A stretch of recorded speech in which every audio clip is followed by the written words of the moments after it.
I think the ideal pitch deck format starts with the problem, which I believe you should start with an individual user and their problems that they have with the other things that they're using in the market to solve the problem today.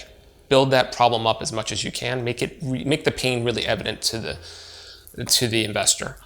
Then flip over to the solution, which is what's your product, how does it uniquely solve the problems that the customer has, and really try to show the magic. Where's the magic in the product? Where are the wonderful moments with your product? This could be through a product demo, or it could be through some screenshots, or it could be just through describing the product or showing it to the investor. Then talk about, I'd like to go to traction next, which is what are customers saying about the product? How many customers do you have?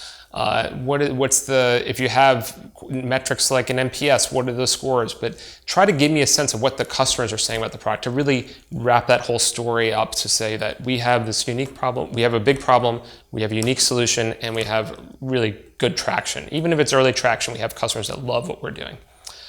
Then I talk about the business model. How do you make money? What's the core unit that you're getting paid on? Is it views and it's going to lead to advertising dollars, or is it some transactional fee that you're getting?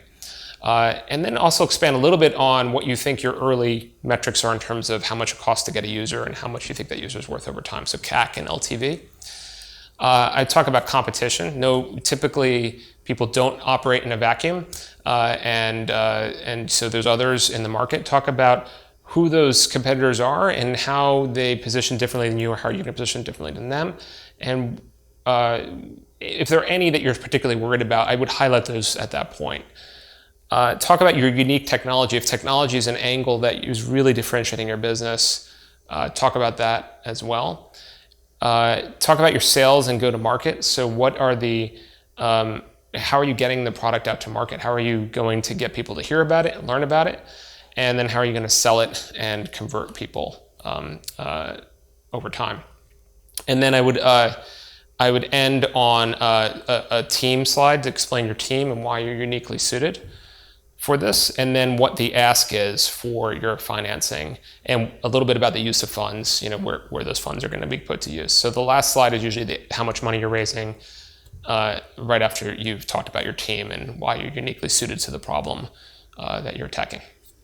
So I think the ideal pitch deck length shouldn't, it's typically 10 to 15 slides at the core.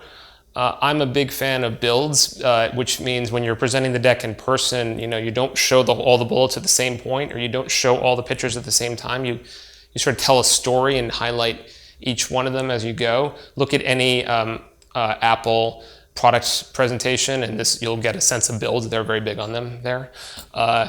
And because you don't want your audience reading ahead of you during the pitch deck. You want them to be right there with you as you tell the story. You don't want them to be reading the punchline ahead of you actually telling the punchline. It goes much better if you lead them through it. But I think 10 to 15 slides is a really good length, and you can to be honest, sometimes it's 30 slides, but the first few slides you go through very quickly. And that's fine as long as you cover the main areas that we talked about.